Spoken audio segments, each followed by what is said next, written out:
조세희, 난쟁이가 쏘아올린 작은 공. 사람들은 아버지를 난쟁이라고 불렀다. 사람들은 옳게 보았다. 아버지는 난쟁이였다.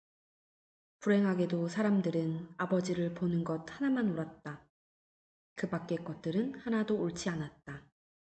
나는 아버지, 어머니, 영호, 영희, 그리고 나를 포함한 5식구의 모든 것을 걸고 그들이 옳지 않다는 것을 언제나 말할 수 있다.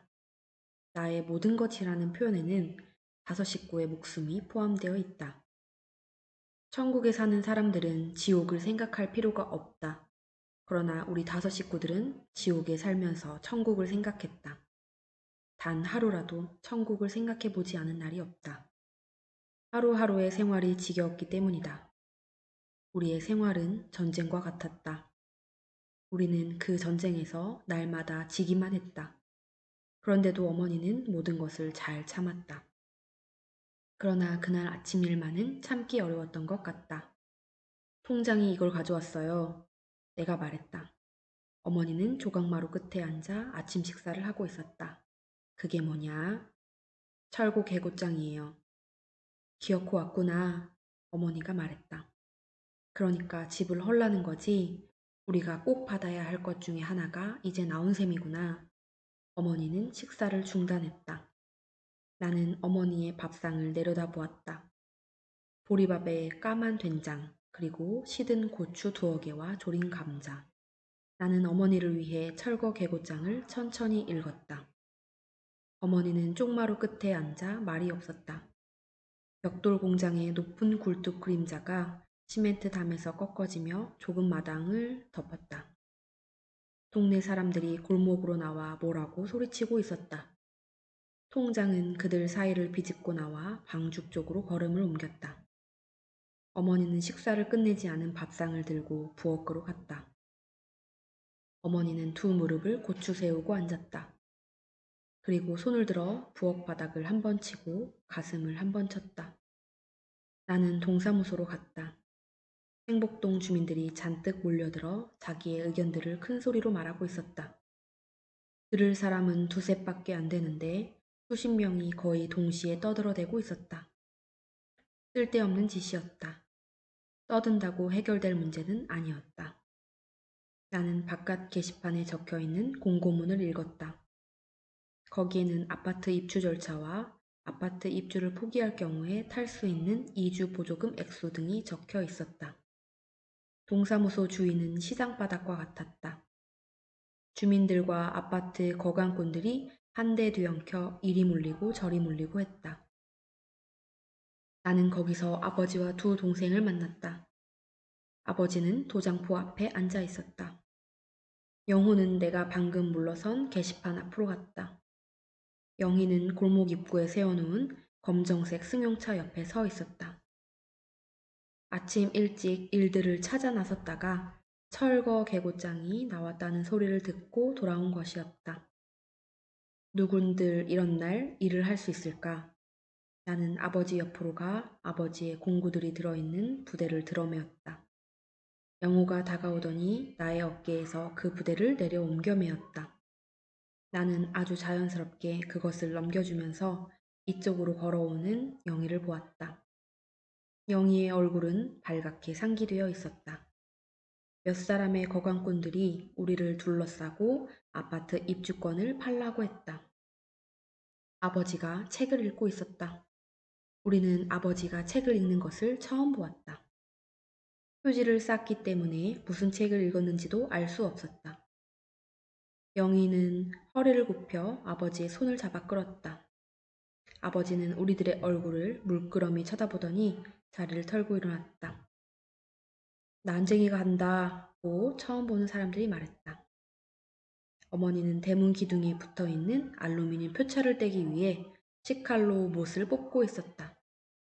내가 식칼을 받아 반대쪽 못을 뽑았다. 영호는 어머니와 내가 하는 일이 못마땅한 모양이었다. 그러나 마음에 드는 일이 우리에게 일어나 주기를 바랄 수는 없는 일이었다. 어머니는 무허가 건물 번호가 새겨진 알루미늄 표차를 빨리 떼어 간직하지 않으면 나중에 괴로운 일이 생길 것이라는 것을 알고 있었다. 어머니는 손바닥에 놓인 표차를 말없이 들여다보았다. 영희가 이번에는 어머니의 손을 잡아 끌었다. 너희들이 놀게 되지만 않았어도 난 별 걱정을 안 했을 거다. 어머니가 말했다. 20알 안에 무슨 뾰족한 수가 생기겠나? 이젠 하나하나 정리를 해야지. 입주권을 팔려고 그래요? 영희가 물었다. 팔긴 왜 팔어? 영호가 큰 소리로 말했다. 그럼 아파트 입주할 돈이 있어야지. 아파트로도 안 가. 그럼 어떻게 할 거야? 그냥 여기서 사는 거야. 이건 우리 집이다. 영호는 성큼성큼 돌계단을 올라가 아버지의 부대를 마루 밑에 놓았다. 한 달 전만 해도 그런 이야기를 한 사람이 있었다. 아버지가 말했다. 어머니가 내준 철거 계곡장을 막 읽고 난 참이었다. 시에서 아파트를 지어놨다니까 얘긴 그걸로 끝난 거다. 그건 우리를 위해서 지은 게 아니에요. 영호가 말했다. 돈도 많이 있어야 되잖아요. 영희가 마당가 펜지꽃 앞에 서 있었다. 우린 못 떠나. 갈 곳이 없어. 그렇지 큰오빠? 어떤 놈이든 집을 헐러오는 놈은 그냥 놔두지 않을 테야. 영호가 말했다. 그만둬. 내가 말했다. 그들 옆엔 법이 있다. 아버지 말대로 모든 이야기는 끝나버린 것이나 마찬가지였다. 마당가 펜지꽃 앞에 서 있던 영희가 고개를 돌렸다. 영희는 울고 있었다. 어렸을 때부터 영희는 잘 울었다. 그때 나는 말했다. 울지마 영희야. 자꾸 울음이 나와. 그럼 소리를 내지 말고 울어. 응. 그러나 풀밭에서 영희는 소리를 내어 울었다. 나는 손으로 영희의 입을 막았다. 영희의 몸에서는 풀냄새가 났다. 개천 건너 주택가 골목에서는 고기 굽는 냄새가 났다. 나는 그것이 고기 굽는 냄새인 줄 알면서도 어머니에게 묻곤 했다. 엄마, 이게 무슨 냄새야? 어머니는 말없이 걸었다. 나는 다시 물었다. 엄마, 이게 무슨 냄새야? 어머니는 나의 손을 잡았다. 어머니는 걸음을 빨리 하면서 말했다. 고기 굽는 냄새란다. 우리도 나중에 해먹자. 나중에 언제? 빨리 가자. 어머니가 말했다. 너도 공부를 열심히 하면 좋은 집에 살 수 있고 고기도 날마다 먹을 수 있단다. 거짓말. 어머니 손을 뿌리치면서 내가 말했다. 아버지는 나쁜 사람이야. 어머니가 우뚝 섰다. 너 방금 뭐라고 했니? 우리 아버지는 나쁜 사람이야. 너 매 좀 맞아야겠구나. 아버지는 좋은 분이다. 나도 주머니가 달린 옷을 입고 싶어. 빨리 가자. 엄마는 왜 우리들 옷에 주머니를 안 달아주지? 돈도 넣어주지 못하고 먹을 것도 넣어줄 게 없어서 그렇지? 아버지에 대해 말을 막 하면 너 매맞을 줄 알아라. 아버지는 악당도 못 돼. 악당은 돈이나 많지. 아버지는 좋은 분이다. 알아. 나는 말했다. 수백 번 더 들었어. 그렇지만 이젠 속지 않아. 엄마, 큰오빠는 말을 안 들어. 영희는 부엌문 앞에 서서 말했다. 엄마 몰래 또 고기 냄새 맡으러 갔었대. 나는 안 갔어. 어머니는 아무 말이 없었다. 나는 영희를 흘겨보았다. 영희는 또 말했다. 엄마, 큰오빠가 고기 냄새 맡으러 갔었다고 말했더니 때리려고 그래. 영희는 좀처럼 울음을 그치지 못했다. 나는 영희 입에서 손을 떼었다. 영희를 풀밭으로 끌고 들어간 것이 잘못이었다. 영희를 때려주고 나는 후회했다. 귀여운 영희의 얼굴은 눈물로 젖었다. 우리는 그때 주머니 없는 옷을 입고 있었다. 아버지는 철거 계곡장을 마루 끝에 놓고 책을 읽었다. 우리는 아버지에게서 무엇을 바라진 않았다. 아버지는 그동안 충분히 일했다. 고생도 충분히 했다. 아버지만 고생을 한 것이 아니다.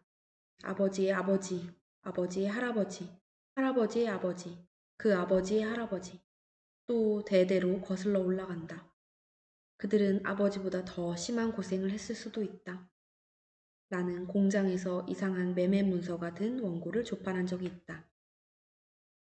그 내용의 일부를 짜기 위해 나는 열심히 손을 놀렸다. 이 김윤덕의 한 소생, 이 금동 경인생, 이 금동의 양처 소생, 이 김금희 정묘생, 이 금동의 양처 소생, 이 덕수 김사생, 이 금동 양처 소생, B. 제세 신미생 B. 금동의 양처소생 B. 영석 개유생 B. 김금희 양처소생 B. 철수 병술생 B. 김금희의 양처소생 B. 금산 술자생 나는 그때 이것이 무엇인지 몰랐다.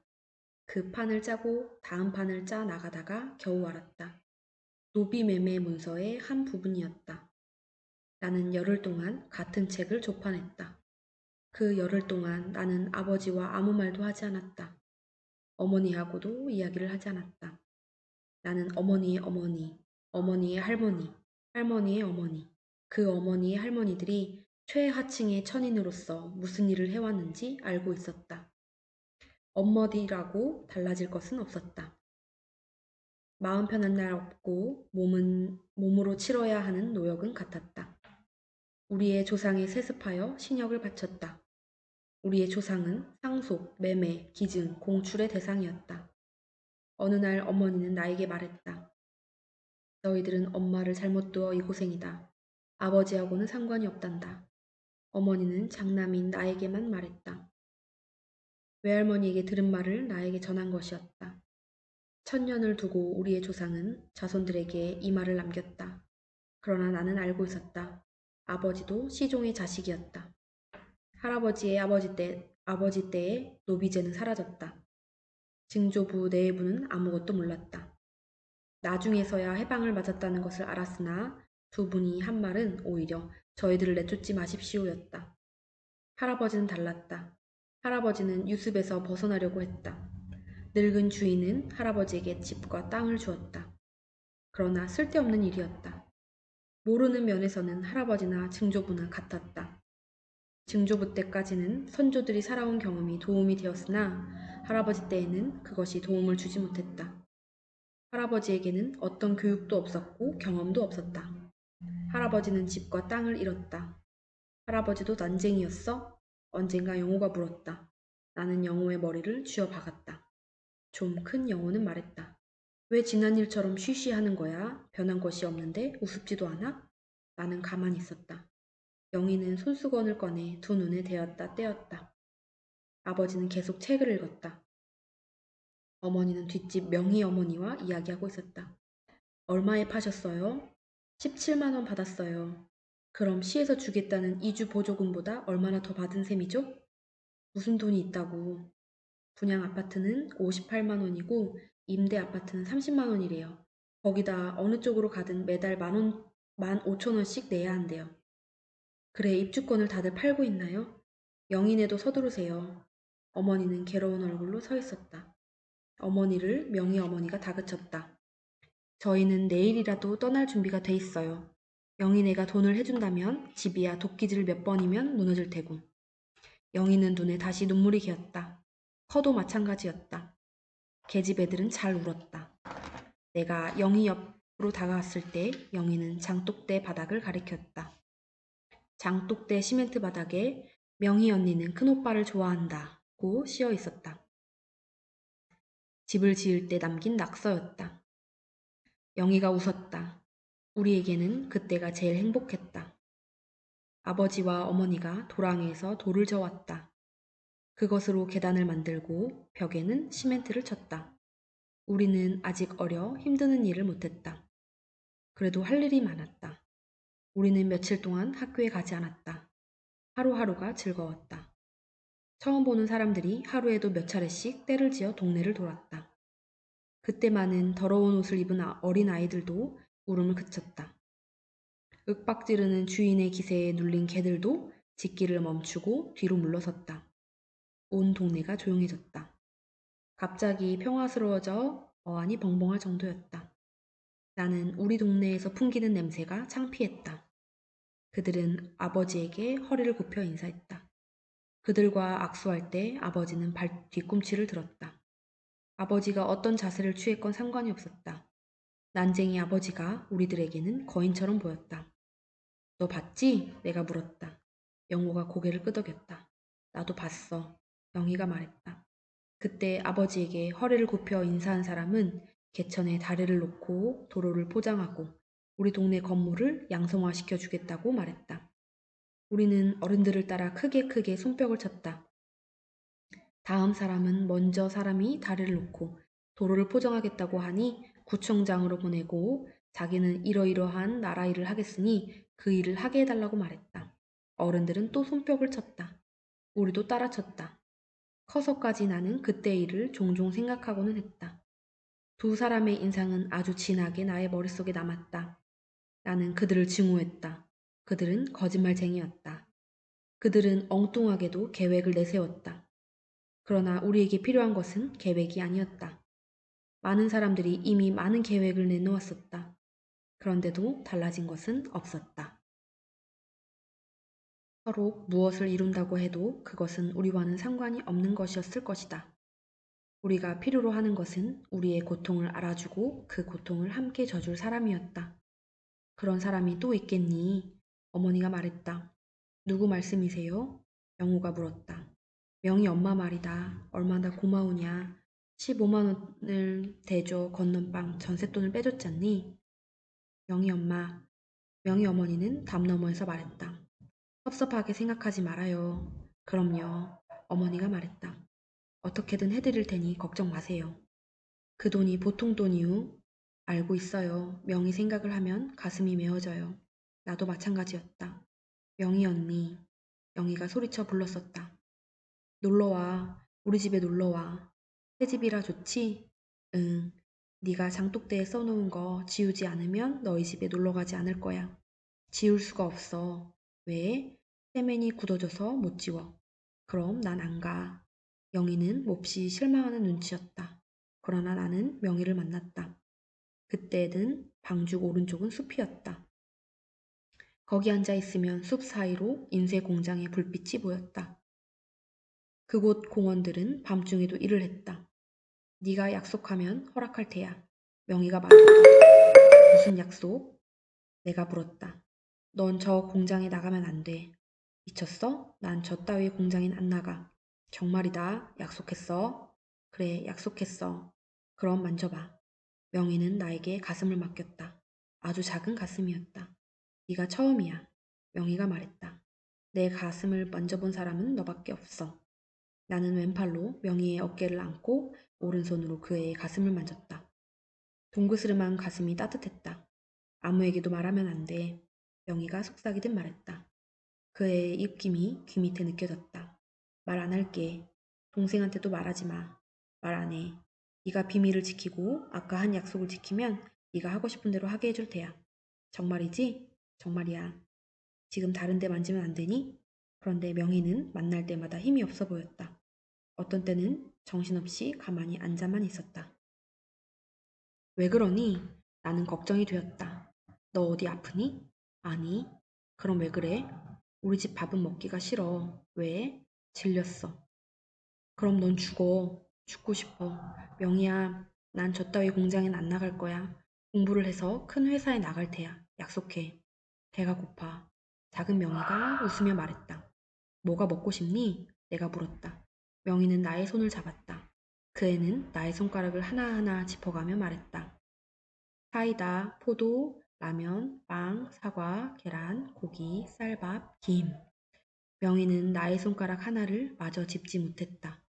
그때의 명희에게는 그 이상의 것은 필요하지 않았을 것이다. 그 명희가 자라면서 다방 종업원이 되고 고속버스 안내양이 되고 골프장 캐디가 되었다. 그 애가 어느 날 헬스케진 얼굴로 집에 돌아왔다. 그 애로서는 마지막 인사였다. 어머니는 명희가 집에 올 때마다 배가 불러 있었다고 나중에 말했다. 명희는 음독자살 예방센터에서 숨을 거두었다. 싫어, 엄마, 싫어. 독약 기운에 빠져 명희는 소리쳤다. 성장한 명희는 마지막 순간에 어렸을 적 일들을 헤매었을 것이다.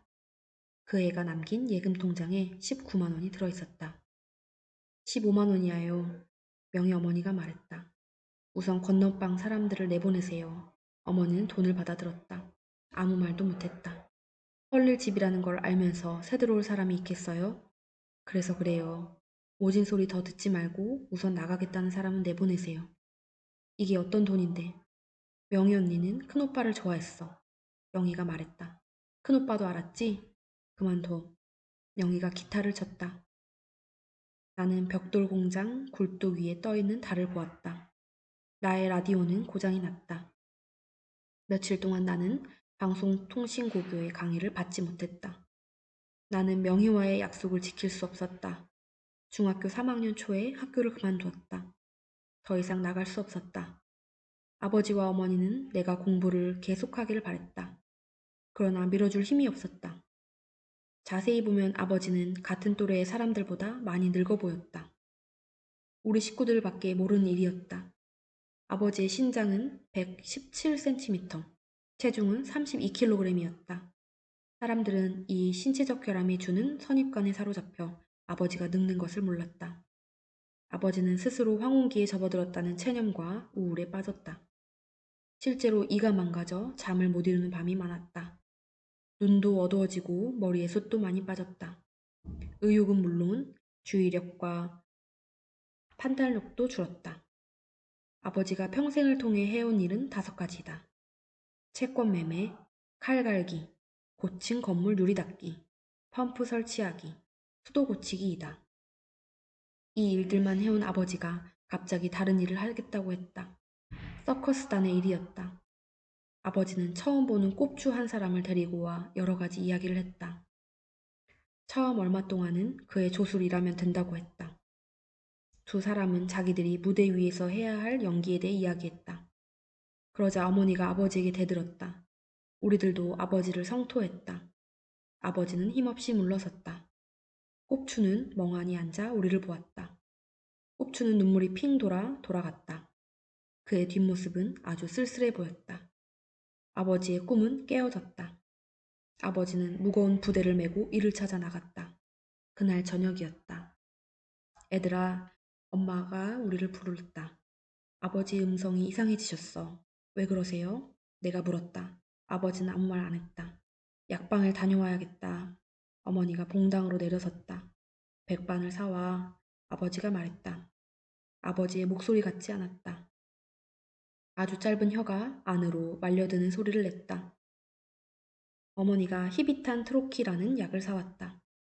백반은 안 나오고 이게 더 좋은 약이래요. 이걸 빨아 잡수세요. 아버지는 말없이 약을 받아 입에 넣었다. 아버지는 그 일 이후 말을 잘 안 했다. 혀가 안으로 말려든다고만 했다. 잠을 잘 때는 혀를 이로 물었다. 아버지는 너무 지치셨다. 어머니가 말했다. 알겠니? 이젠 아버지를 믿지 마라. 너희들이 아버지 대신 일해야 한다. 어머니가 울었다. 어머니는 인쇄소 재봉 공장에 나가 접지 일을 했다. 고무 골무를 끼고 인쇄물을 접었다. 나는 겁이 났다. 나는 인쇄소 공무부 조욕으로 출발했다. 땀을 흘리지 않고는 아무것도 얻을 수 없었다는 것을 뒤늦게 알았다. 명희는 나를 만나주지 않았다. 아주 쌀쌀했다. 영호와 영희도 몇 달 간격을 두고 학교를 그만두었다. 마음이 차라리 편해졌다. 우리를 해치는 사람은 없었다. 우리는 보이지 않는 보호를 받고 있었다. 남아프리카의 어느 원주민들이 일정한 구역 안에서 보호를 받듯이 우리도 이질 집단으로서 보호를 받았다.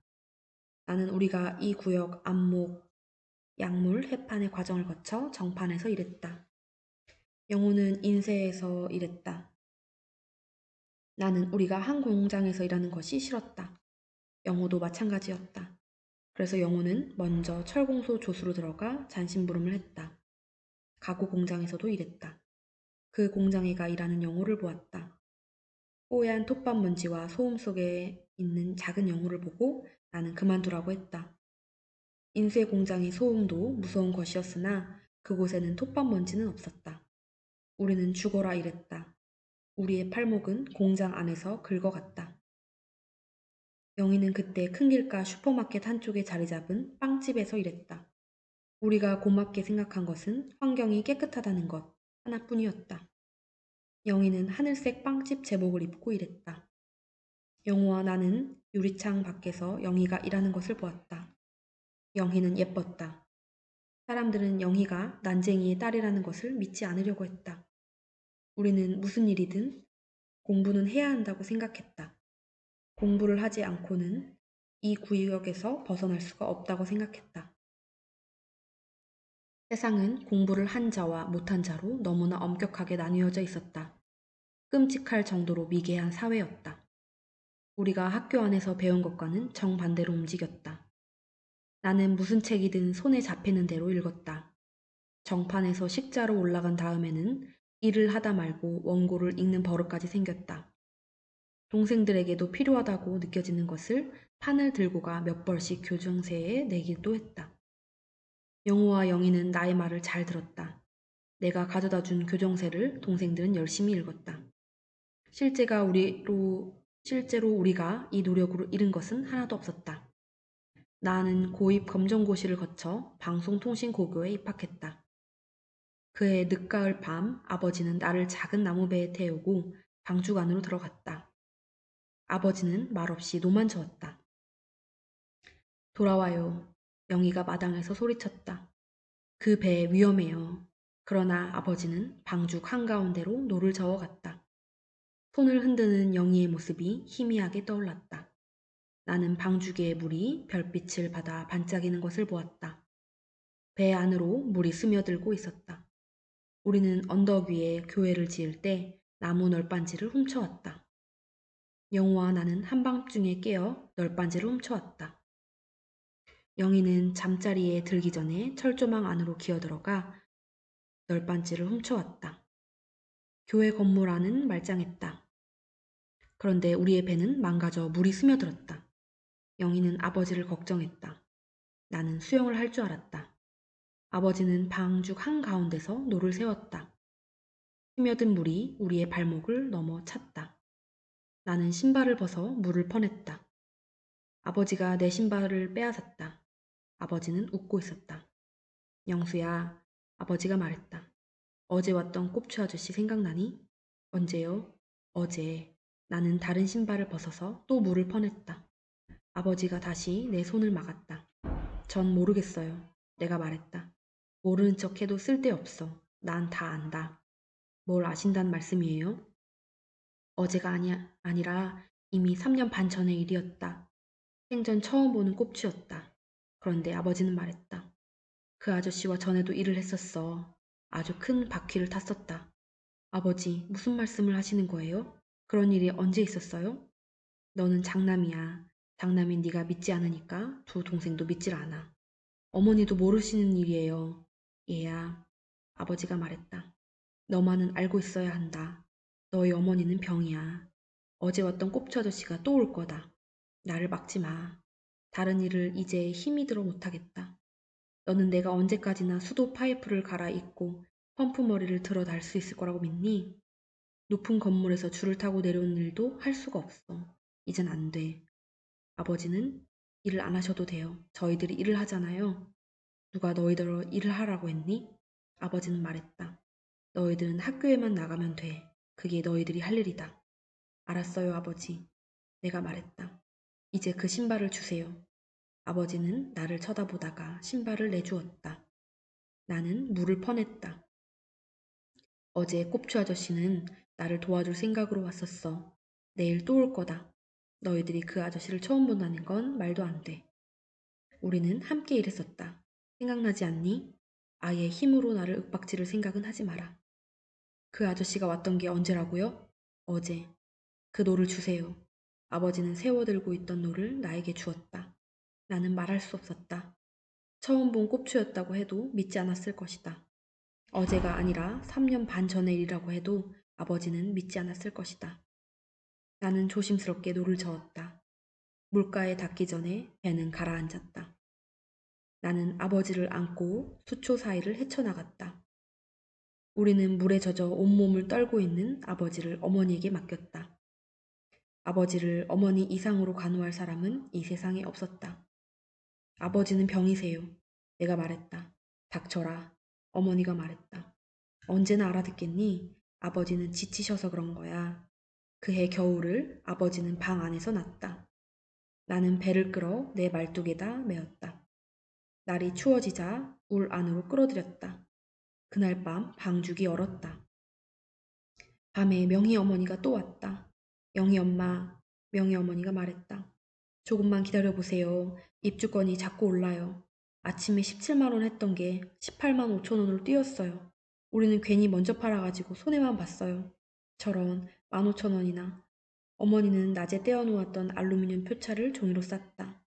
그것을 철거 개고장과 함께 옷장 안에 넣었다. 영희야, 어머니가 불렀다. 아버지 어디 가셨니? 모르겠어요. 영호야, 아까 아무 말 없음 없이 나가셨어요. 영희야, 큰오빠는 어디 있니? 방에 있어요. 아버지는 어딜 가셨을까? 어머니의 목소리가 불안해졌다. 애들아, 아버지를 찾아봐라. 나는 아버지가 놓고 나간 책을 읽고 있었다. 그것은 1만 년 후의 세계라는 책이었다. 영희는 온종일 펜지꽃 앞에 앉아 줄 끊어진 기타를 쳤다. 최후의 시장에서 사온 기타였다. 내가 방송통신고교의 강의를 받기 위해 라디오를 사러 갈 때 영희가 따라왔었다. 쓸만한 라디오가 있었다. 그런데 영희가 먼지 속에 놓인 기타를 들어 숨겨보는 것이었다. 영희는 고개를 약간 숙이고 기타를 쳤다. 긴 머리에 반쯤 가려진 옆 얼굴이 아주 예뻤다. 영희가 치는 기타 소리는 영희에게 아주 잘 어울렸다. 나는 먼저 골랐던 라디오를 살 수 없었다. 좀 더 싼 것으로 바꾸면서 영희가 든 기타를 가리켰다. 그 라디오가 고장이 나고 기타는 줄이 하나 끊어졌다. 줄 끊어진 기타를 영희는 쳤다. 나는 아버지가 무슨 생각을 하고 있는지 알 수 없었다. 1만 년 후의 세계라는 책을 아버지는 개천 건너 주택가에 사는 젊은이에게서 빌렸다. 그의 이름은 지섭이었다.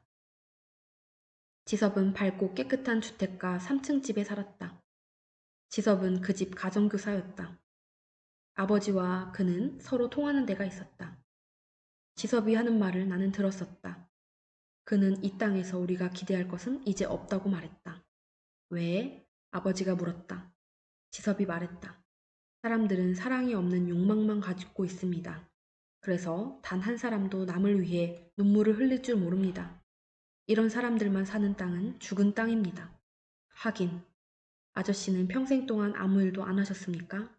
일을 안 하다니 일을 열심히 했지. 우리 식구 모두가 열심히 일했네. 그럼 무슨 나쁜 짓을 하신 적은 없으십니까? 법을 어긴 적 없으세요? 없어. 그렇다면 기도를 드리지 않으셨습니다. 간절한 마음으로 기도를 드리지 않으셨어요. 기도도 올렸지.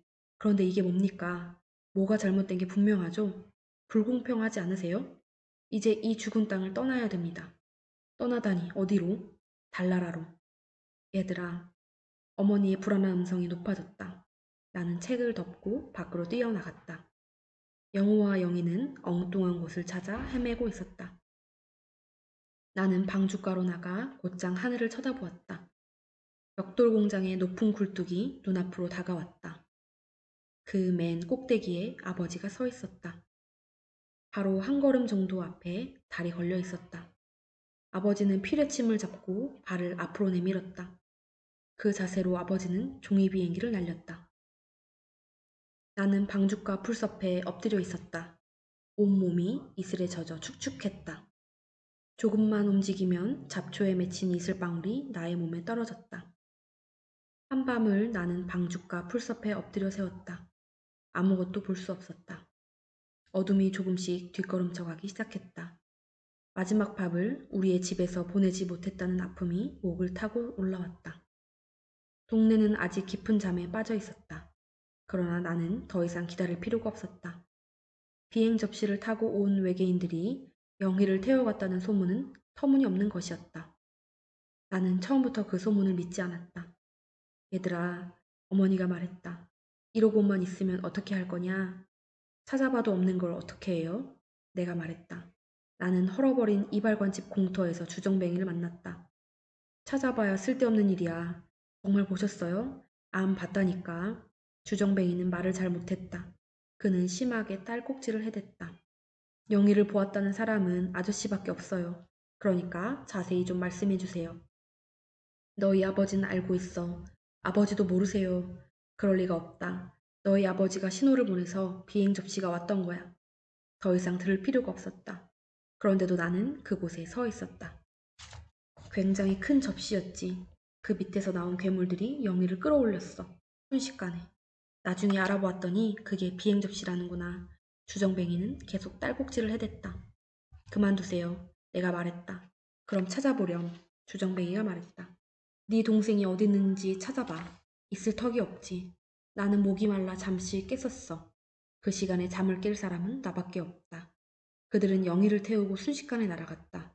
머리가 몹시 크고 다리는 아주 가늘었다. 안녕히 가세요. 내가 말했다. 나는 아직 안 간다. 주정뱅이가 말했다. 이것들을 마셔버리고 가야지. 그는 구들돌 위에 쌓아놓은 6짝의 창문과 2짝의 대문을 가리켰다. 그는 전날 지붕에서 걷어내린 기왓장과 펌프 머리, 그리고 장독 2개를 팔아 모두 마셔버렸다.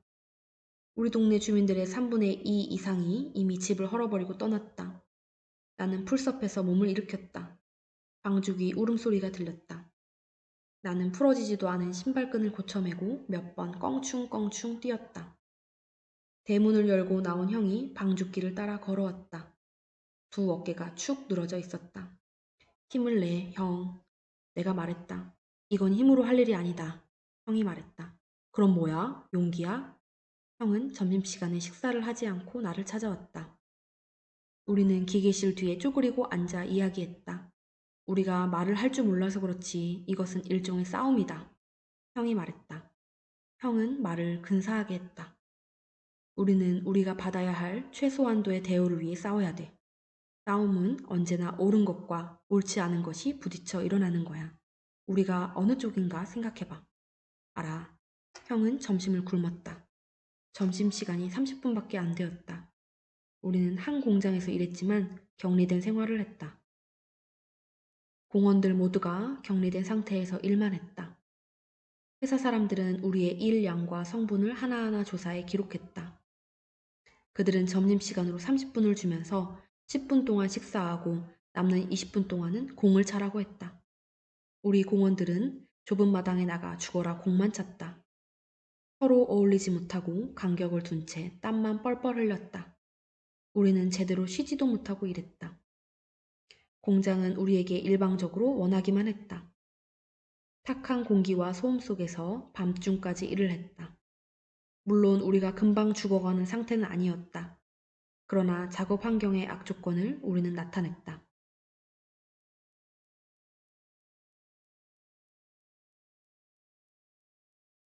회사 사람들과 우리의 이해는 늘 상반되었다.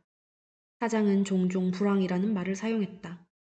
그와 그의 참모들은 우리에게 쓰는 여러 형태의 억압을 감추기 위해 불황이라는 말을 이용하고는 했다. 그렇지 않을 때는 힘껏 일한 다음 자기와 공원들이 함께 누리게 될 부에 대해 이야기했다. 그러나 그가 말하는 희망은 우리에게 아무 의미를 주지 못했다. 우리는 그 희망 대신 간이 알맞은 무말랭이가 우리의 공장 식탁에 오르기를 더 원했다. 변화는 없었다. 나빠질 뿐이었다. 한 해에 2번 있던 승급이 한 번으로 줄었다. 야간 작업 수당도 많이 줄었다. 공원들도 줄였다. 일 양은 많아지고 작업 시간은 늘었다. 돈을 받는 날은 우리 공원들은 더욱 말조심을 했다. 옆에 있는 동료도 믿기 어려웠다. 부당한 처사에 대해 말한 자는 아무도 모르게 밀려갔다. 공장 규모는 반대로 커갔다. 활판 윤정기를 들여오고 자동 접지 기계를 들여오고 오프셋 윤정기를 돌려왔다. 사장은 회사가 당면한 위기를 말했다. 적대 회사들과의 경쟁에서 지면 문을 닫을 수밖에 없다고 말했다. 이것은 우리 공원들이 제일 무서워하는 말이었다. 사장과 그의 참모들은 그것을 알고 있었다.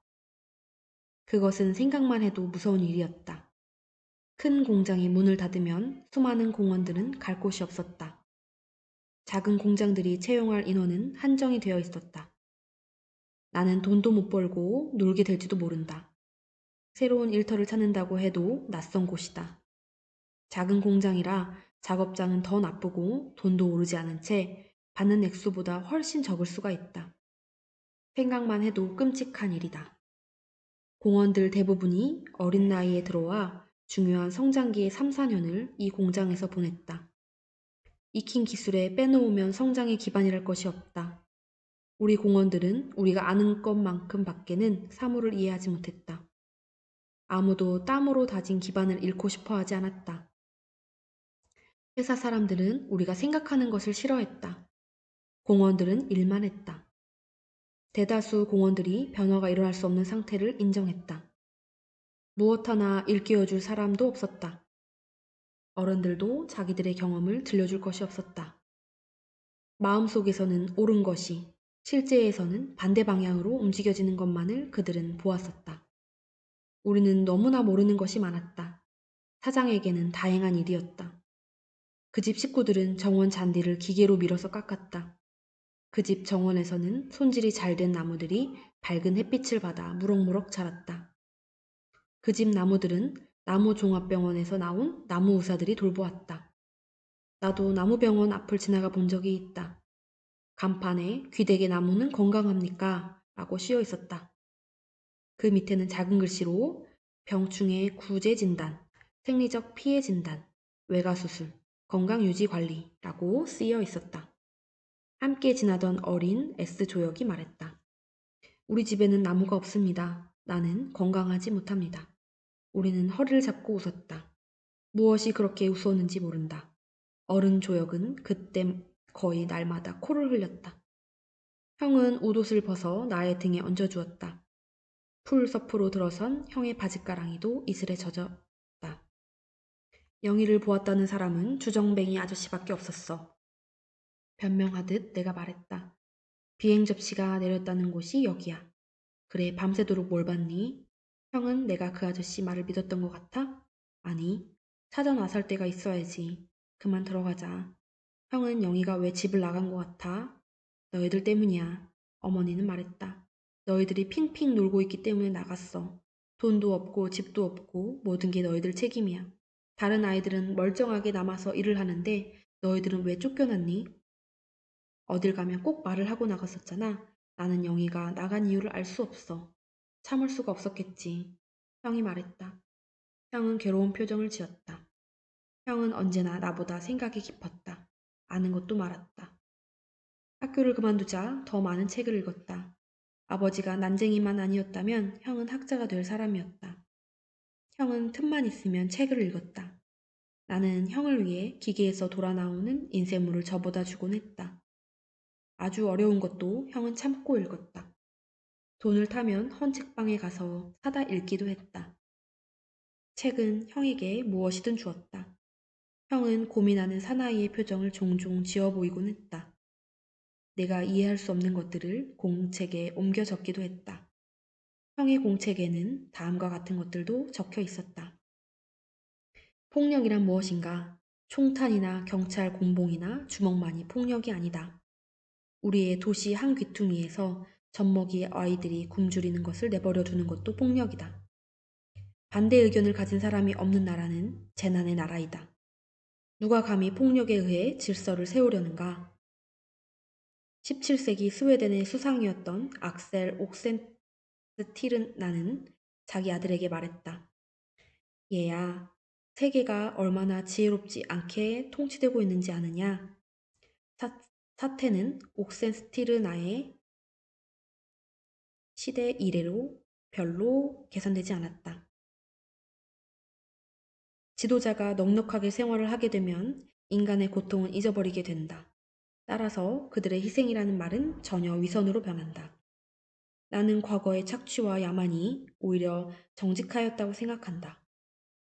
햄릿을 읽고 모차르트의 음악을 들으면서 눈물을 흘리는 사람들이 이웃집에서 받고 있는 인간적 절망에 대해 눈물 짓는 능력은 마비당하고 또 상실당한 것은 아닐까?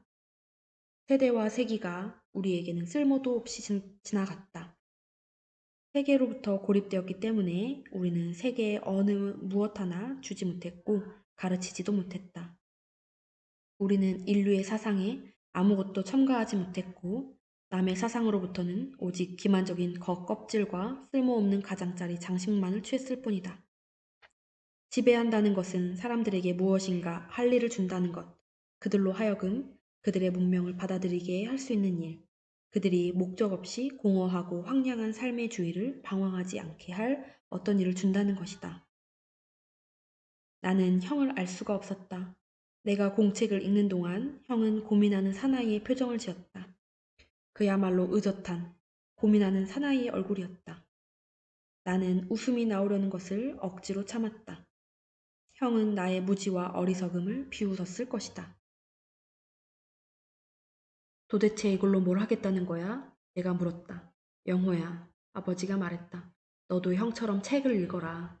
뭘 하겠다는 게 아니야. 형이 말했다. 나는 책을 통해 나 자신을 알아보는 거야. 이제 알겠어. 나중에 나는 말했다. 형은 이상주의자야. 말을 하고 나는 아주 기분이 좋았다. 나도 형만큼 자랐다는 것을 알려주고 싶었다. 다른 아이들과 달리 어려운 말을 할 수 있을 만큼 자랐다는 것을 알려주고 싶었다. 나는 고민하는 이상주의자의 얼굴을 쳐다보았다. 기대는 어그러졌다. 형은 화가 나 있었다. 나는 그때 형이 화를 내야 하는 까닭을 알 수 없었다. 나는 나의 어리석음을 스스로 인정했다.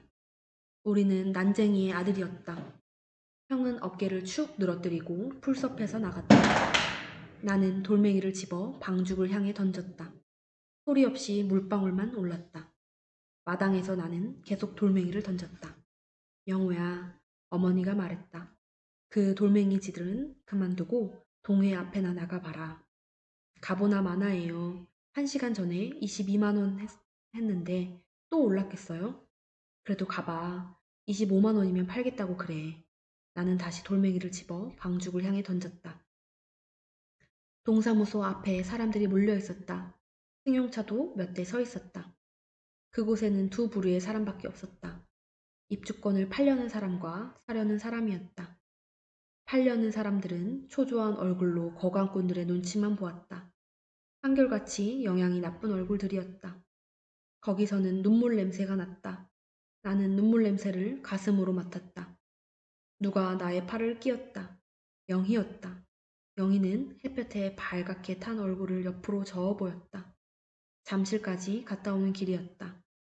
아파트를 짓고 있는 현장 근처의 복덕방 시세도 22만 원이라고 했다. 이젠 더 이상 버틸 필요가 없을 것 같았다. 작은 오빠, 엄마더러 그만 팔자고 그래. 영희가 말했다. 갑자기 내려가면 어쩌려고 그러지? 저에게 파세요. 웬 여자가 말했다. 소개업자가 아니에요. 직접 입주하려고 그래요. 명의 변경이 가능한 건가요? 물론 가능한 거죠. 내가 말했다. 우린 표찰이 있어요. 그 표찰이란 거 어떻게 생긴 거예요? 작은 알루미늄 판입니다. 무허가 건물 번호가 새겨져 있어요. 무찰은 또 뭔가요? 무찰은 값이 싸던데. 표찰이 없는 집을 무찰이라 그래요. 몇 년 전 무허가 건물 일제 조사 때 시에서 잘못 조사에 빠뜨렸다든가 사유지 건물로 판단, 무허가 건물 등록 대장에서 빠진 겁니다. 여자는 땀을 흘리고 서 있었다.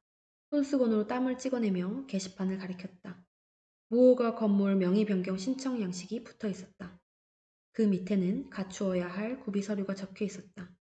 신청서 한 통, 매도가 인감 한 통, 매매 계약서 사본 한 통, 인후 보증서 한 통 하고 여자가 읽었다. 매매 계약서 한 통만 쓰면 됩니다. 내가 말했다. 철거 계고장이 나온 날짜보다 한두 달 앞서 산 걸로 하면 돼요. 그럼 정말 안전한가요? 아주머니 이름으로 바뀌어진다니까요. 아파트에 아주머니 이름으로 입주하게 돼요. 그건 불법 아니에요? 여자는 빳빳한 자세로 서서 땀을 찍어냈다. 동회에 들어가서 건설계 직원에게 물어보세요. 나는 말했다. 왜 불법적인 일을 처리하느냐고 따져보고 하세요. 22만 원은 비싸요. 만 원만 깎아줄래요? 아주머니, 내가 말했다. 헐릴 저희 집 같은 걸 새로 지으려면 130만 원이 있어야 됩니다. 저희 아버지가 평생을 일해 지은 집이에요. 우린 그걸 22만 원과 바꿔야 될 입장이에요. 거기서 전세 주었던 돈 15만 원을 제하고 나면 7만 원이 남습니다. 어쨌든 21만 원은 안 되겠다는 얘기 아니에요? 나는 말하지 않았다. 여자가 돌아섰다. 영희가 작은 주먹으로 나의 등을 쳤다. 잠시 후 또 한 번 쳤다. 영희는 청바지를 입고 있었다. 영희에게는 청바지도 잘 어울렸다. 나는 영희의 얼굴을 보지 않고 돌아서 걸었다. 팔지 말고 기다려요. 승용차 안에서 한 사나이가 말했다. 내가 사겠소. 얼마예요? 얼마면 팔겠어요? 25만 원. 좋아요. 저녁에 가죠. 이웃에 팔 사람이 또 있으면 싸게 팔지 말고 기다리라고 그래요. 조금만 더 기다려라. 아버지가 말했었다. 진실을 말하고 묻혀버리는 사람들이 있다. 너희들이 그 꼴이 되었다구나. 우리는 개천 위에 놓은 시멘트 다리 위에 서 있었다. 아버지는 난간 사이에 두 다리를 내리고 앉아 술을 마셨다. 아버지가 술을 다 마실 때까지 기다려야 했다. 다리 저쪽 끝에서는 골아 떨어진 주정뱅이가 코를 골았다. 아버지의 주량은 그의 반의 반도 안 되었다.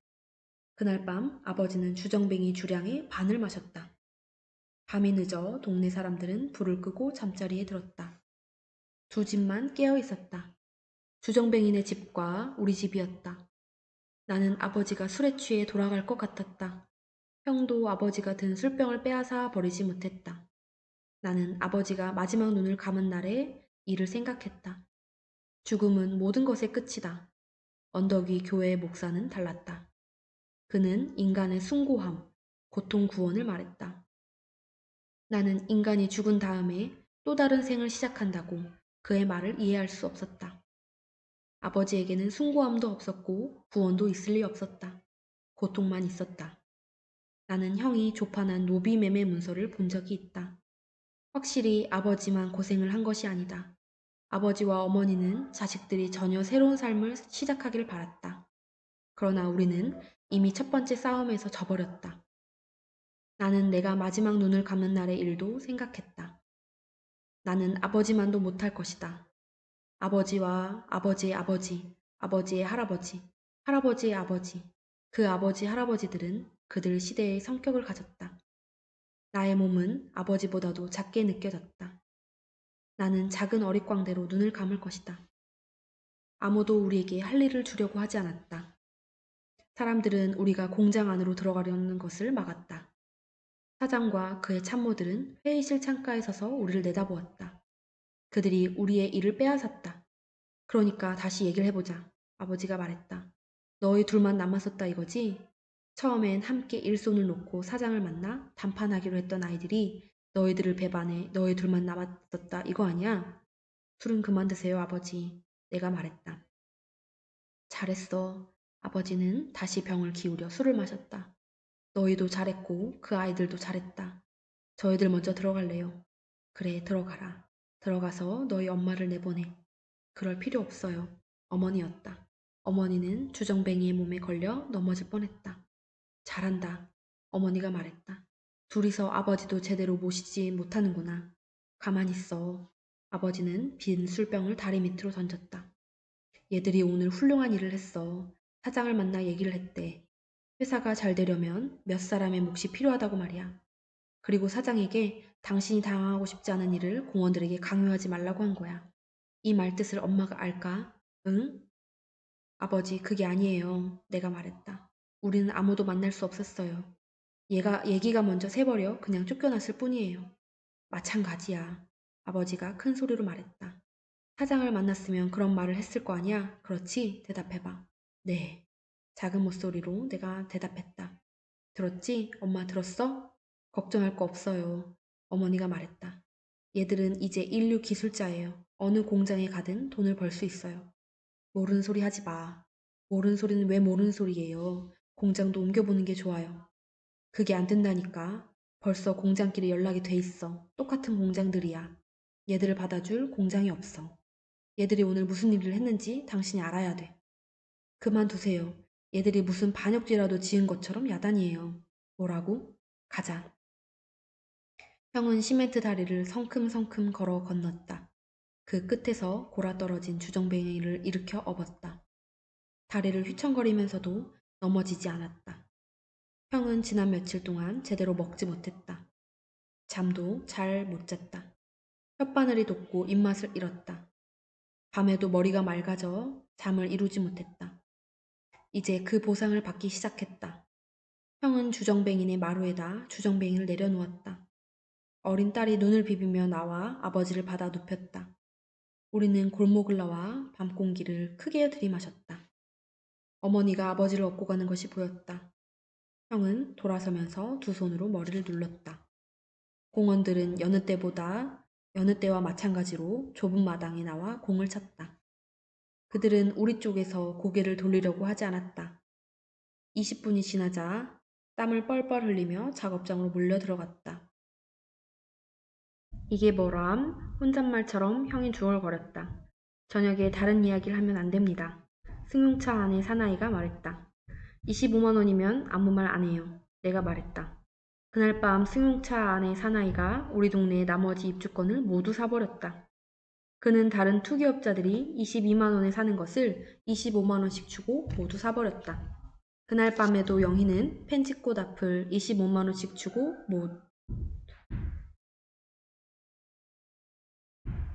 모두 사버렸다.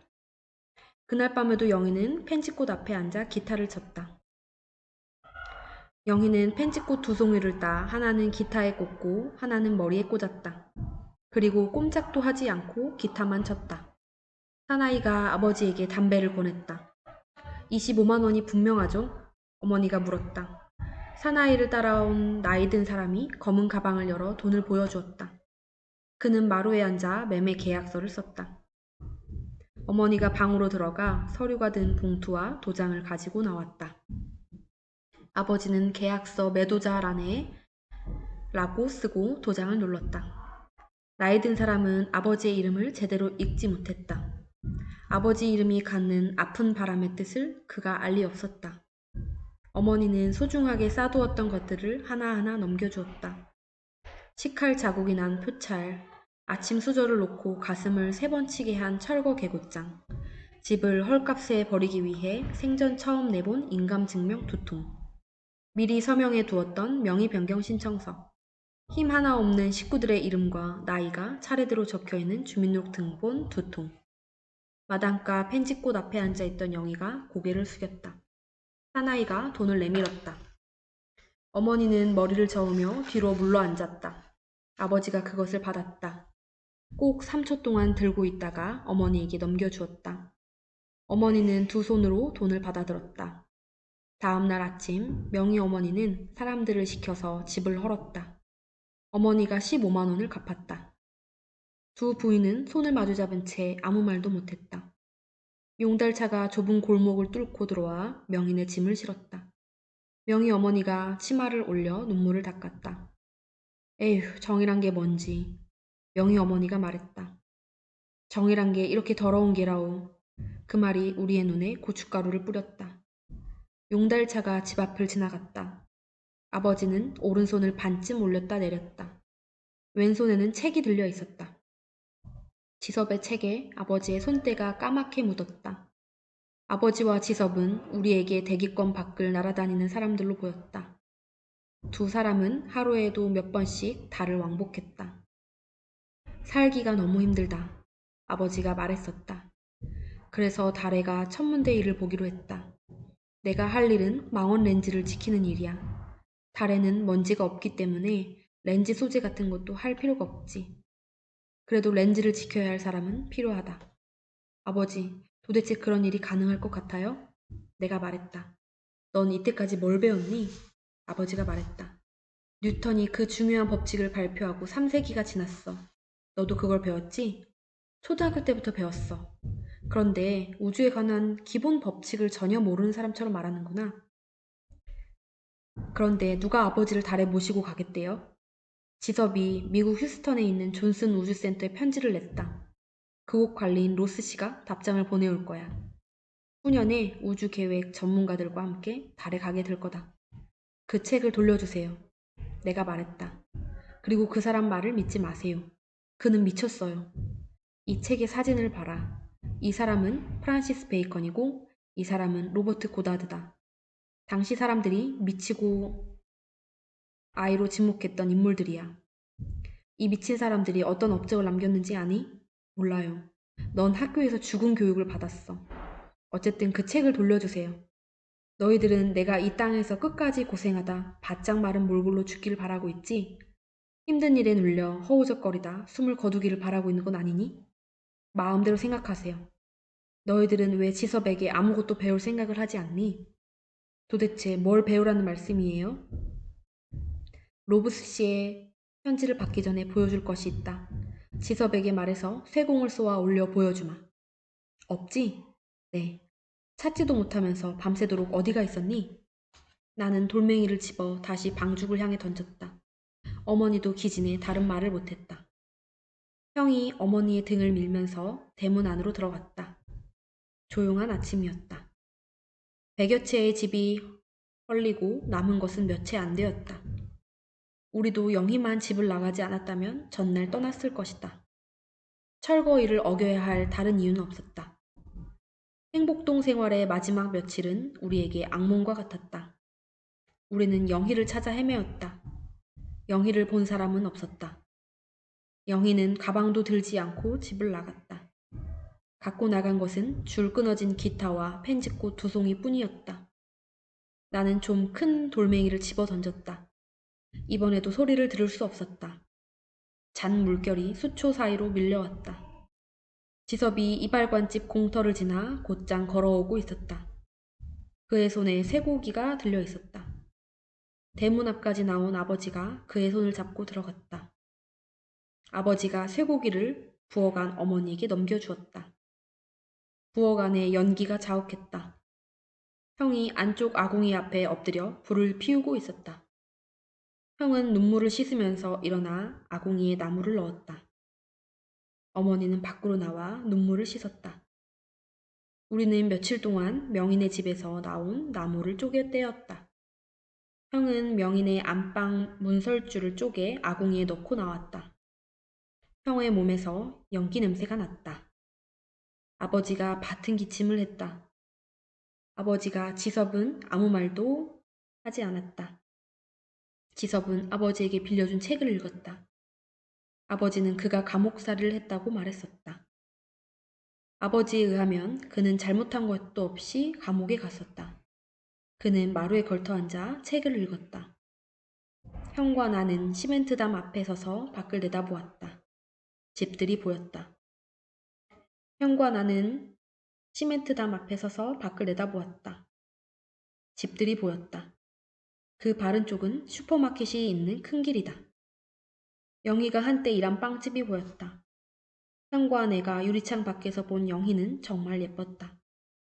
아무도 영희가 난쟁이의 딸이라는 것을 믿으려고 하지 않았다. 우리는 끝내 영희를 찾지 못했다.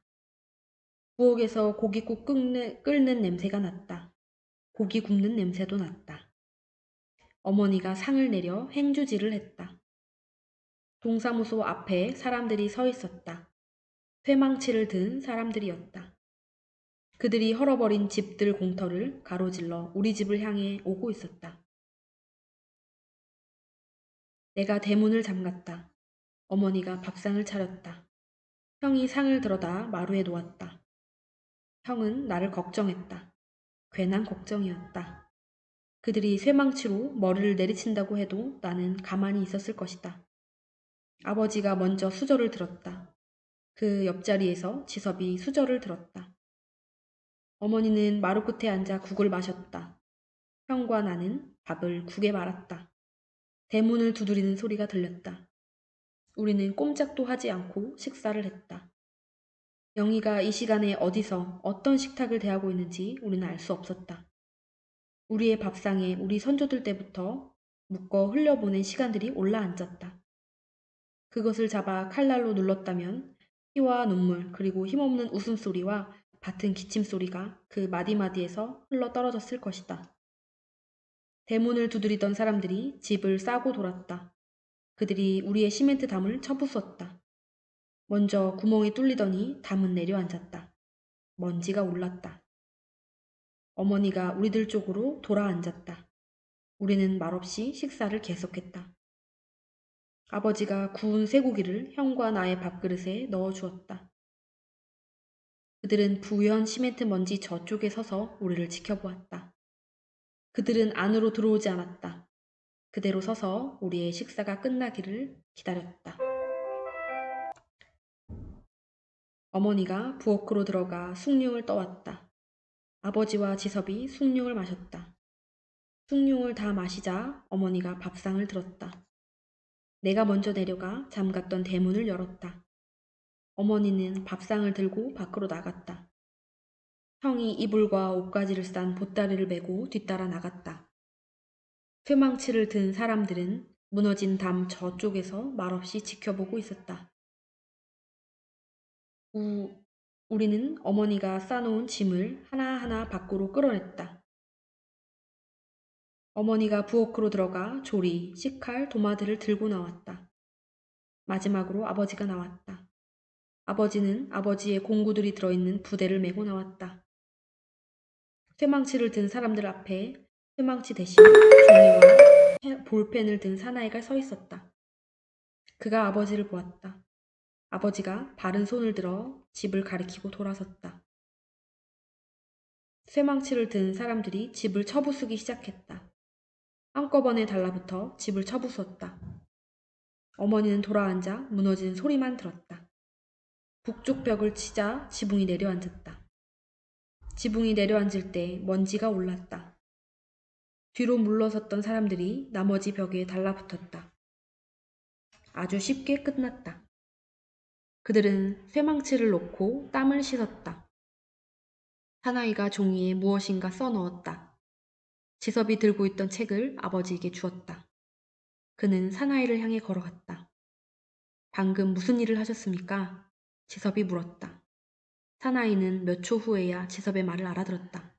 그가 말했다. 30일까지 철거를 하게 돼 있었죠? 시한이 지났어요. 행정대집행법에 따라 철거 작업을 했습니다. 더 이상 할 이야기도 없습니다. 사나이가 돌아서려고 했다.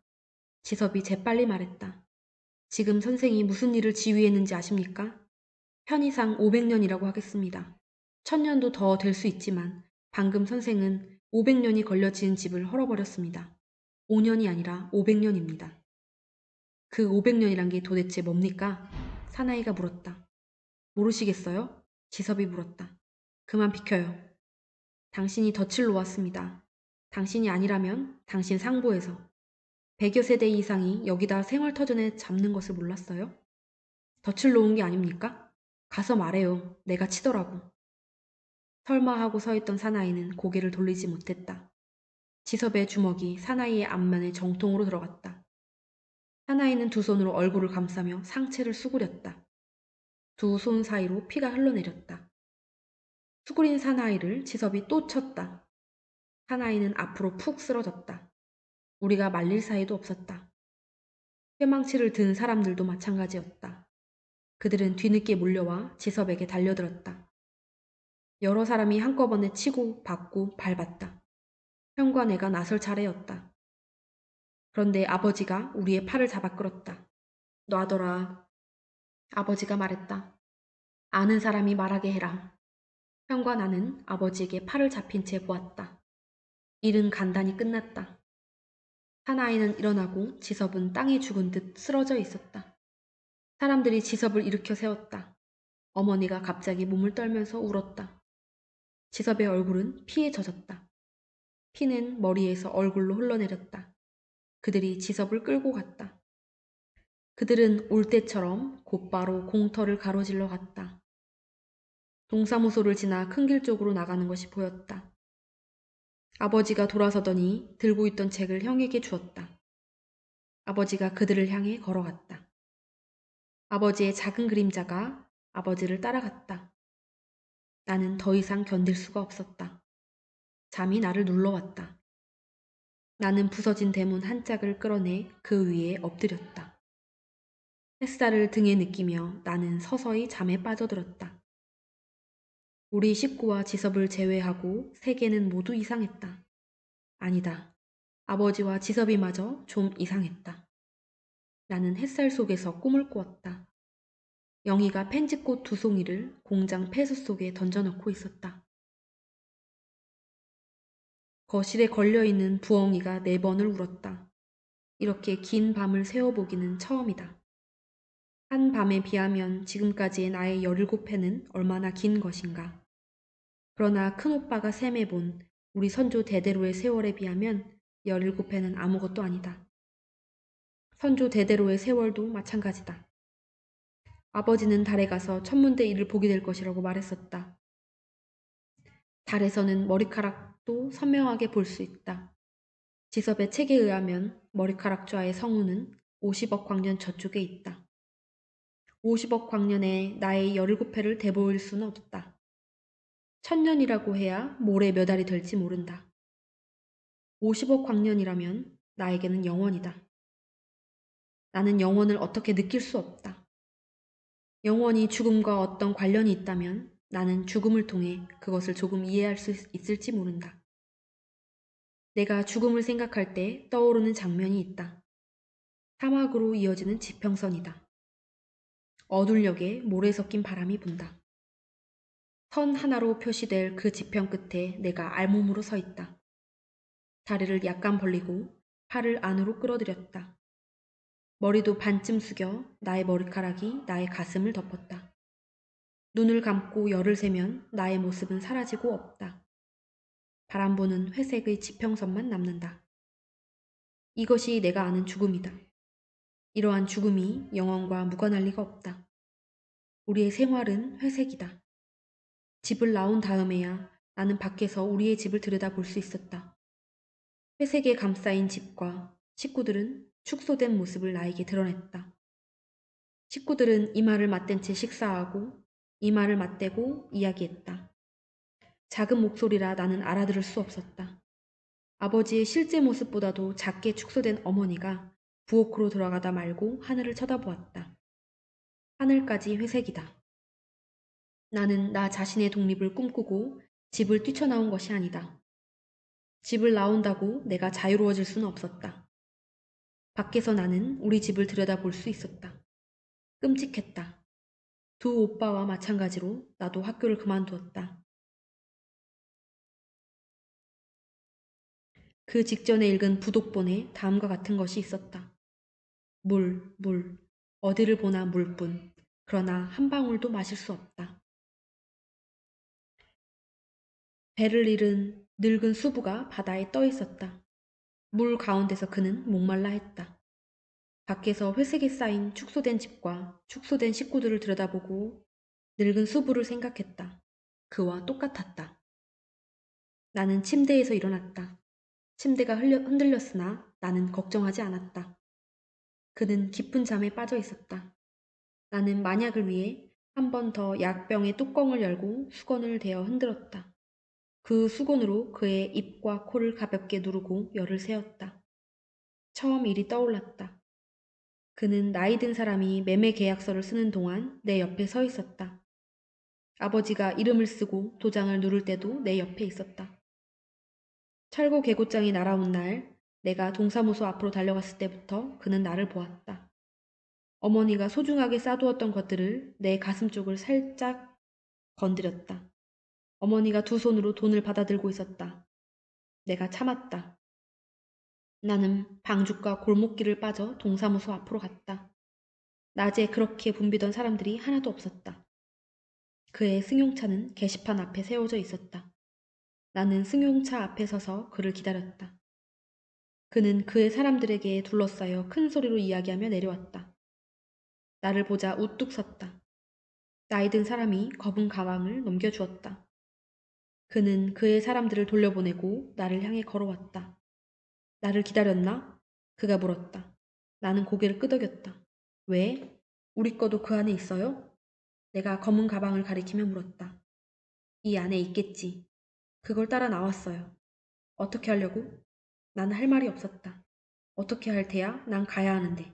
그건 우리 집이에요. 겨우 내가 말했다. 그는 나를 내려다보았다. 이젠 아니지. 그가 말했다. 내가 돈을 주고 샀어. 그는 열쇠를 꺼내 승용차의 문을 열었다.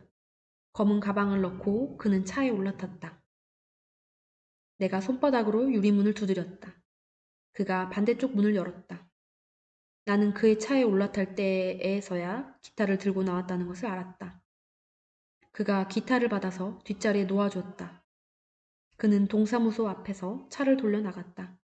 나는 자리에 비스듬히 누워 몸을 숨겼다. 바로 앉아. 그가 말했다. 차는 행복동을 떠나 낙원구를 벗어나고 있었다. 그는 운전을 하면서 나의 얼굴을 보았다. 차가 빨간 신호를 받자 나의 머리에서 펜지꽃을 가져다 냄새를 맡았다. 그는 작은 꽃송이를 왼쪽 웃주머니에 꽂았다. 우리 집은 영동이야. 그가 말했다. 조금 가다 내려줄 테니까 집으로 돌아가. 싫어요. 내가 말했다. 돌아갈 집이 없어졌어요. 그럼 어떻게 하겠다는 거야? 이 가방을 강탈해 갈 셈이야? 생각 중이에요. 좋아. 그가 말했다. 네가 할 일을 주지. 말을 잘 들어야 돼. 그렇지 않으면 내쫓을 테야. 사실은 전부터 너를 봤어. 예뻐서. 그렇지만 어떤 경우에는 안 돼요 하는 말을 내 앞에서는 쓸 수 없다는 걸 알아야 돼. 그러면 나는 너에게 내가 고용한 어떤 사람보다 많은 돈을 줄 용의가 있어. 잘 생각해보고 결정해. 나로서는 생각해볼 것도 없었다. 큰오빠는 우리의 집을 짓는데 1000년의 세월이 걸렸다고 말했다. 나는 그 말 뜻을 잘 몰랐었다. 큰오빠의 말에는 물론 과장도 섞여 있었다. 그러나 거짓은 아니었다. 어머니는 내가 17살이 되자 여자가 가져야 할 가족과 가정에 대한 그 전통적인 의무가 무엇인가에 대해 은연중 가르치려고 했다. 순결도 입이 닳게 강조한 것 중에 하나였다. 어머니는 내가 어둠 속에서 남자를 생각하는 것도 용서할 수 없다는 입장을 취했다. 내가 집을 나와 한 생활을 알았다면 어머니는 목을 메었을 것이다. 그는 나에게 친절하게 해주었다. 제일 먼저 옷을 맞추어 주었다. 한꺼번에 여러 벌을 맞추어 줬다. 나는 그를 위해 나를 치장하지 않으면 안 되었다. 그의 아파트는 영동에 있었다. 사무실도 영동에 있었다. 나는 그의 사무실에서 주택에 관한 신문 기사를 오려 스크랩북에 옮겨 붙였다. 날마다 같은 일만 했다. 주택에 관한 기사가 없을 때는 일반 기사를 읽으며 소일했다. 그의 광고도 신문에 날마다 났다. 잠실은 우리 모두의 관심입니다. 잠실 아파트에 대해 상담하실 분은 지금 곧 전화하세요.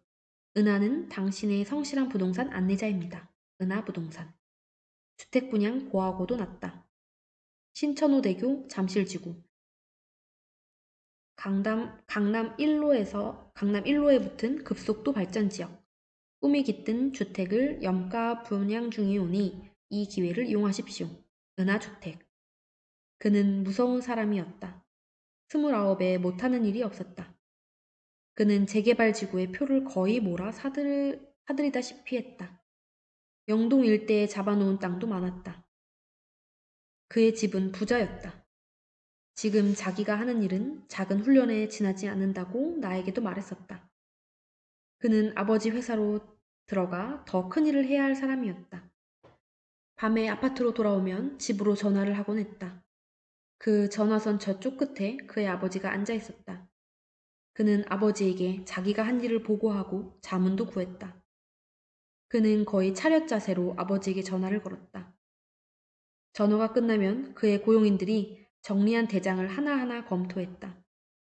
그는 우리 동네에서 사온 아파트 입주권을 45만 원에 팔았다. 그 이하로는 팔지 않았다. 상상도 못했던 일이다. 나는 미리 사두었다가 1, 2만 원 정도 더 받고 넘기겠지 했었다. 그가 거실에 앉아있는 일을 하는 동안 가정부는 음식을 차려놓고 그가 식탁 앞에 앉기를 기다렸다. 그의 어머니가 보내준 가정부였다. 그는 그 가정부에게 별도의 돈을 주었다. 집 식구들에게 나에 관한 일을 보고하면 안 된다는 조처였다. 가정부는 내가 온 다음부터 잠을 나가서 잤다.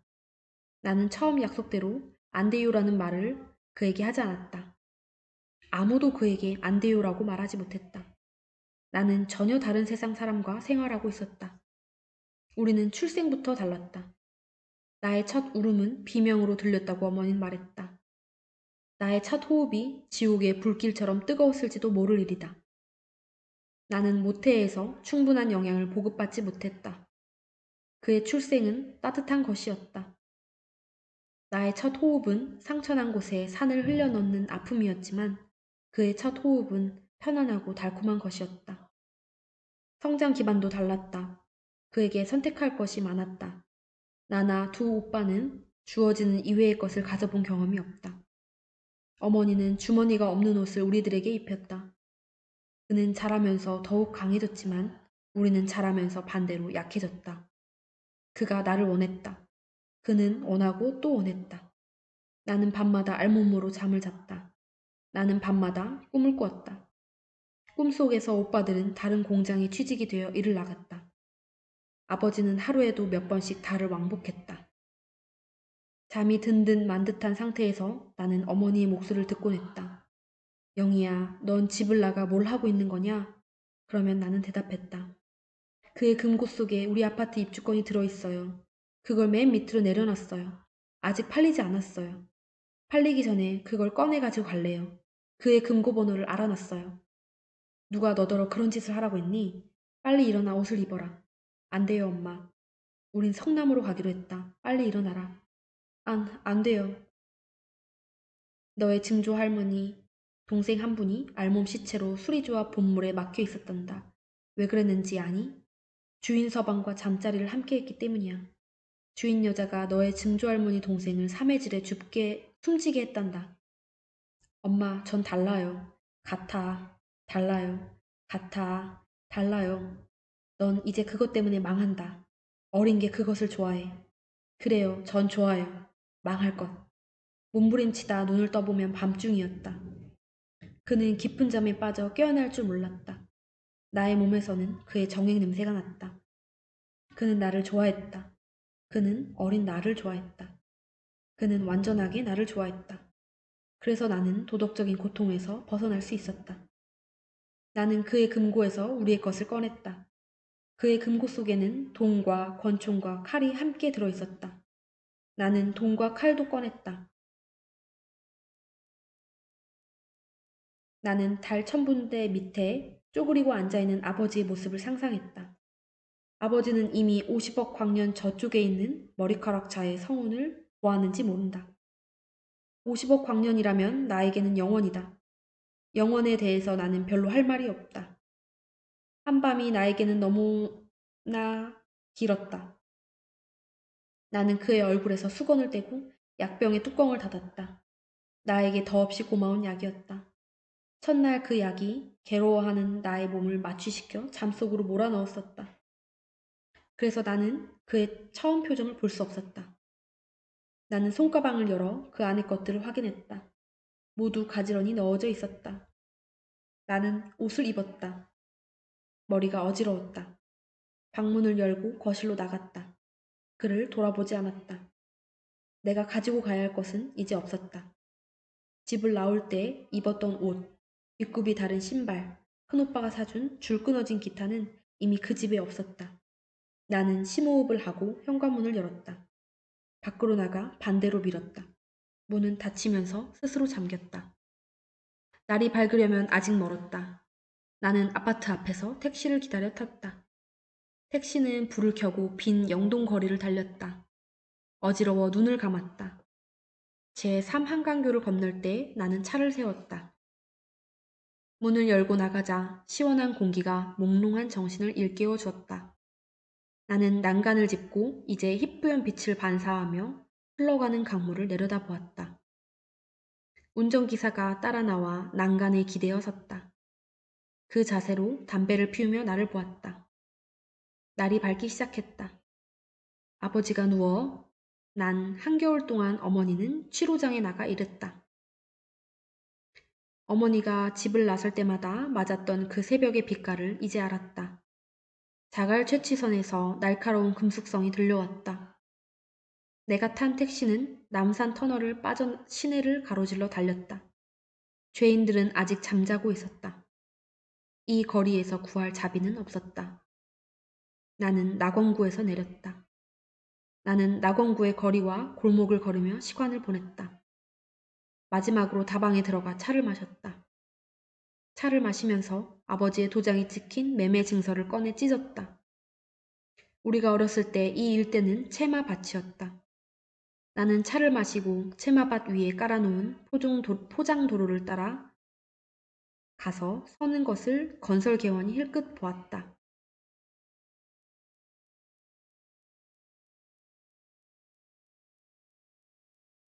나는 차를 마시고 채마밭 뒤에 깔아놓은 포장도로를 따라 걸었다. 이제 더 이상 헤맬 필요가 없었다. 나는 곧장 행복동 동사무소를 향해 갔다. 동사무소는 아침부터 붐볐다. 내가 줄 뒤에 가서 서는 것을 건설개원이 흘끗 보았다. 그는 일을 하다 말고 나를 뚫어지게 보았다. 난쟁이 딸 아냐? 건설개원이 물었다. 집이 이사간 건 알아? 네, 나는 말했다. 철거 확인증이 필요해서 왔어요. 철거 확인증은 왜? 그가 알 수 없다는 표정을 지었다.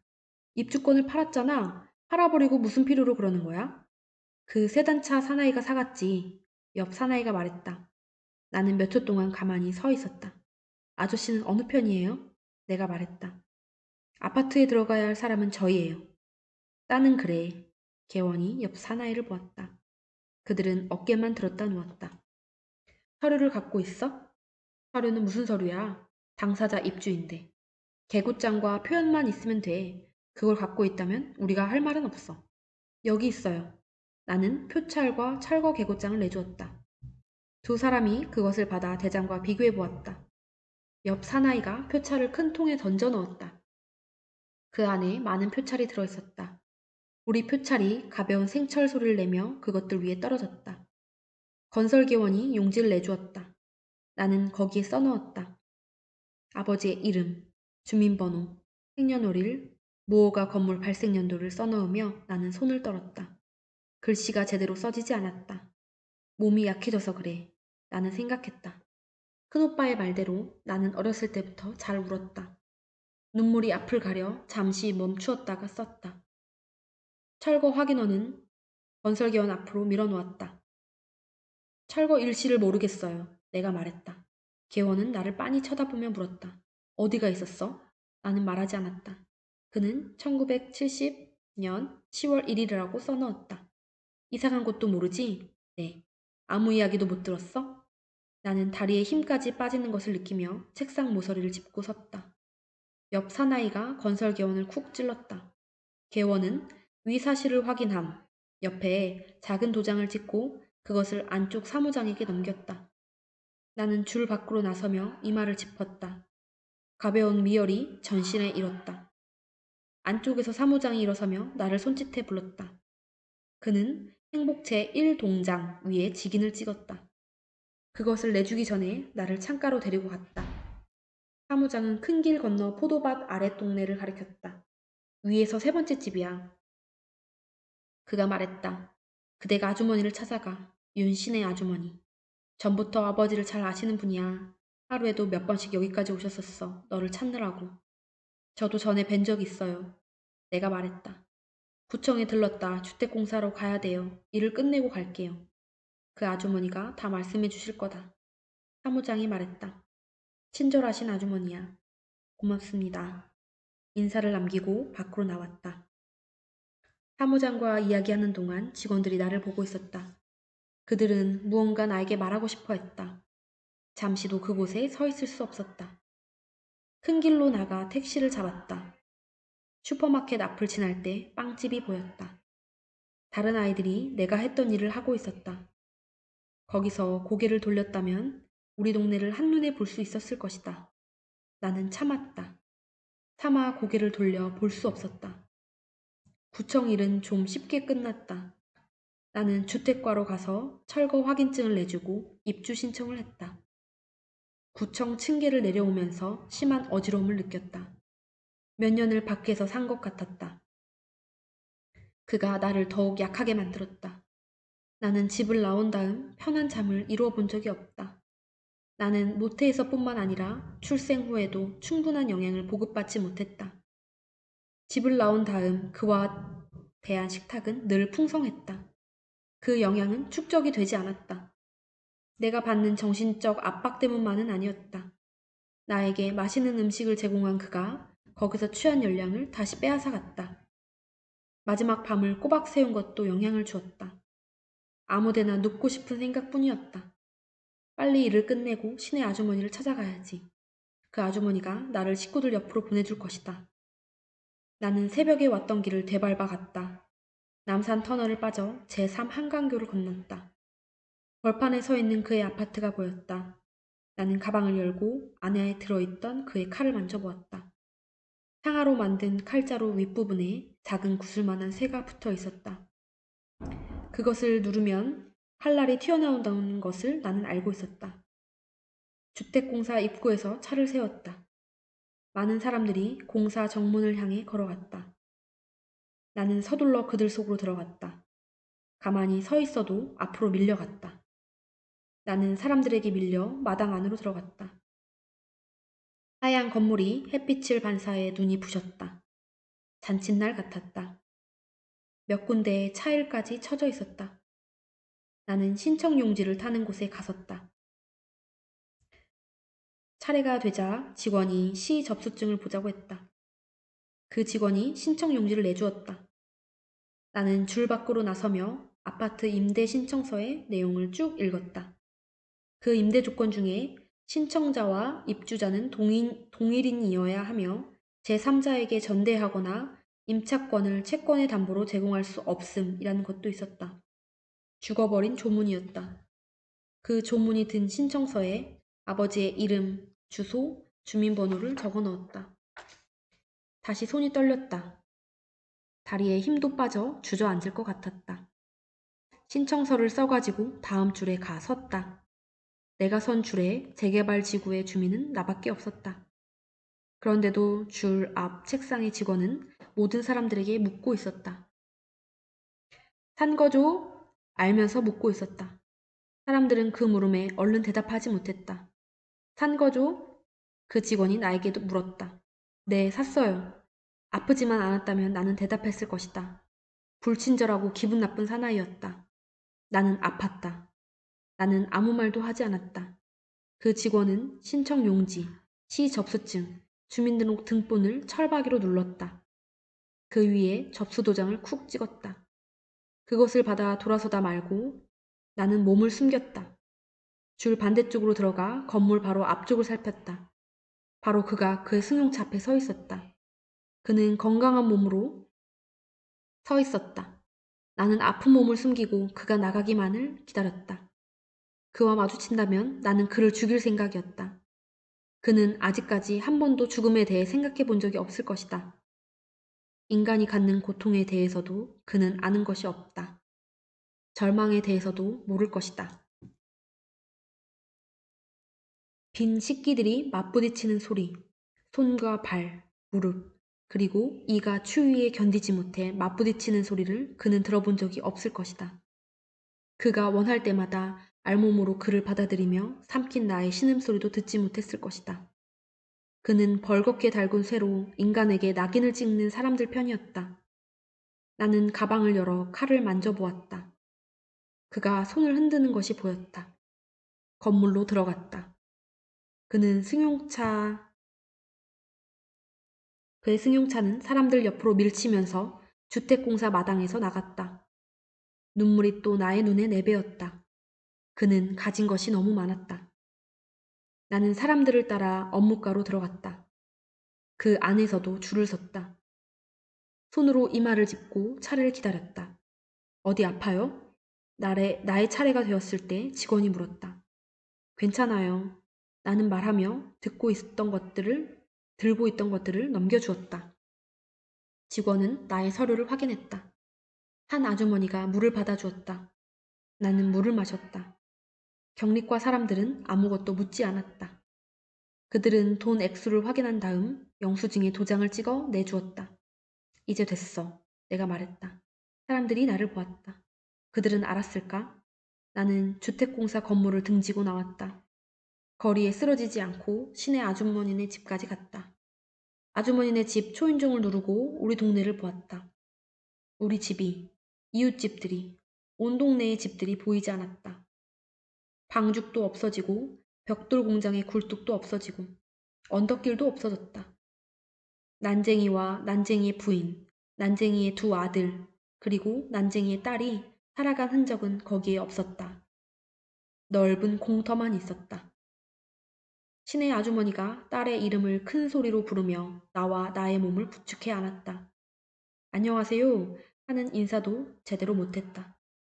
시내 아주머니는 전에도 다친 아버지를 이렇게 부축해 안아 일으켰었다. 아버지와 아주머니의 딸이 나를 방으로 안아다 눕혔다. 딸이 물수건을 해오고 아주머니는 나의 옷을 풀어 헤쳤다. 아주머니는 어머니처럼 나에게 해주었다.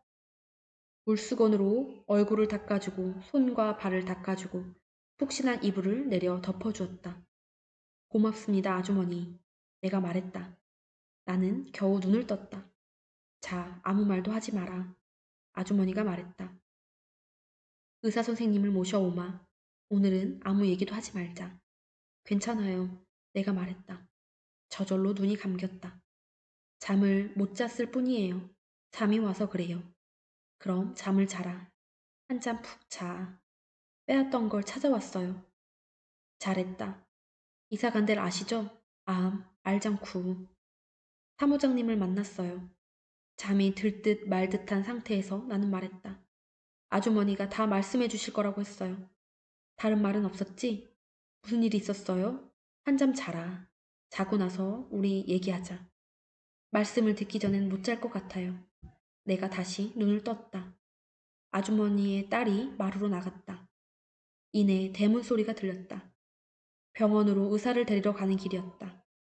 아주머니가 말했다. 네가 집을 나가고 식구들이 얼마나 찾았는지 아니? 이 방 창문에서도 보이지. 어머니가 헐린 집터에 서 계셨었다. 너는 둘째치고 이번엔 아버지가 어딜 가셨는지 모르게 됐었단다.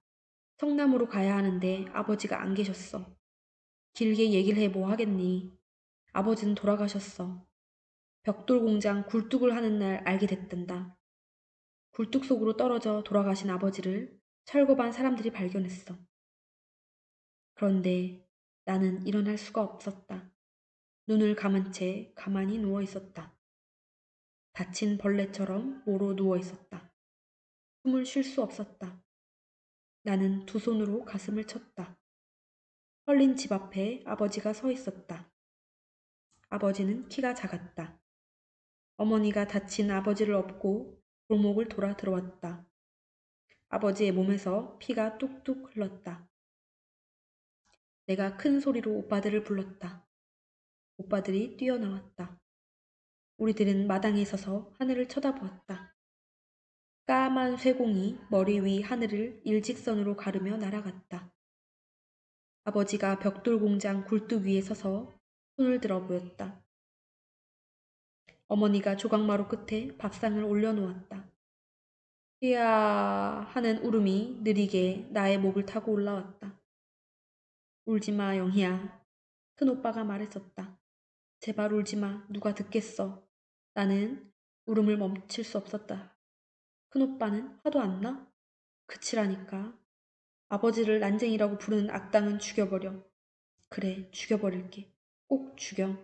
그래, 꼭, 꼭.